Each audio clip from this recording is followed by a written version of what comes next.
Hi everyone, so today's video goes out to the original mamas. The mamas of us mamas. Our mamas.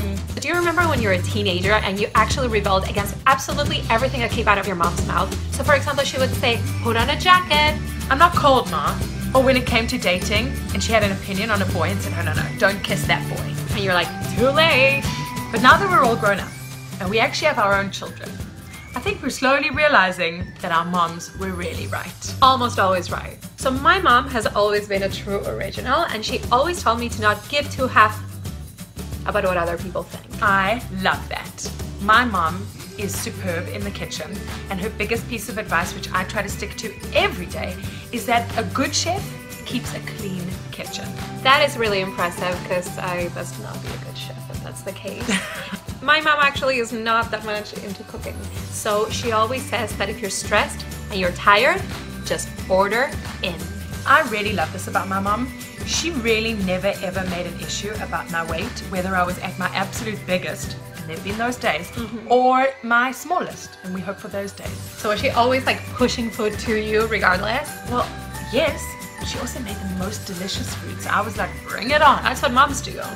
Part of that self-confidence that this woman just like radiates, because you see my mom and you know she's a very self-confident woman. She's amazing. She always told me that when it came to public speaking, which was one of the scariest things for me, that I should always picture people in their undies, and that trick never fails. Wow, well that's worked well for Momjo. One thing I admire about my mom is that when she says she's going to do something, she really sticks to her word. Like she has a hard time turning people down once she's already made arrangements. So I do find myself as a mom sometimes just telling my kids that I'm gonna do this and I'm gonna do that, and I don't always deliver. My mom is a woman of her word. Every time she promised something, things came through. So when I was a teenager, and let's say I'd committed to something, but then I changed my mind, I would say to my mom, I don't want to do that. And she said, okay, fine. But then she would make me phone and cancel to take responsibility and accountability for my actions. And what did that do for you now that you're a grown-up woman? Well, of course, I hated her for it then. But now I have no issue phoning and talking to anybody about anything because I was prepped, right?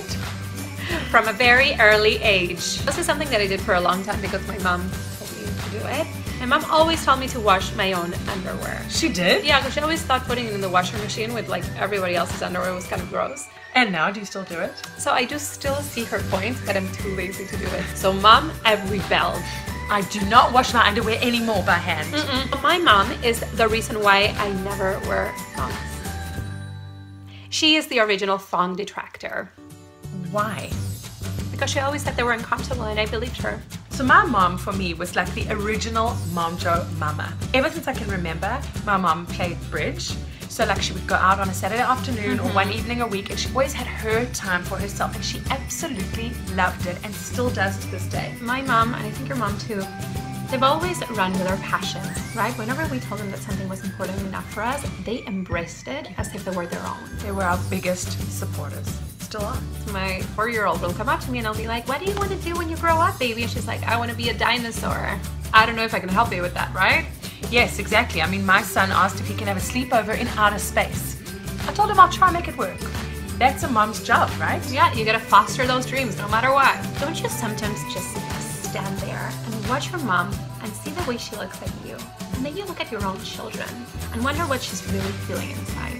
It doesn't matter that we're not babies anymore, because to them, we're still their everything. Right, and you know how, I mean, at least my mom growing up used to squish me and smush me and kiss me, right? Hug me and make me feel so protected, and I do the same thing. I try to do the same thing for my children. Now I look at her and I'm like, don't you want to hug? Don't you want to kiss? Like, should we be squishing our moms a lot more than we do? I think we need to. My mom tries and comes to give me a hug, and I realize like we haven't actually hugged in a while. Yeah. Because we're so busy in our crazy lives, we should take a step back. Smush those moms. Yeah. Smush those moms. Smush them. So guys, don't forget, with Mother's Day coming up, take a moment, reflect on the good memories, take some time to acknowledge your mamas. And it doesn't really have to be your biological mama, right? It could be someone who was just instrumental in your life, built you up to who you are today. This is our chance to speak to the mamas of the mamas and the grandmamas, and let you know that even though your lives are not plastered all over social media, that we see and we appreciate everything you do every day. Love you, Mom. Te quiero, mami. Thanks for watching, guys.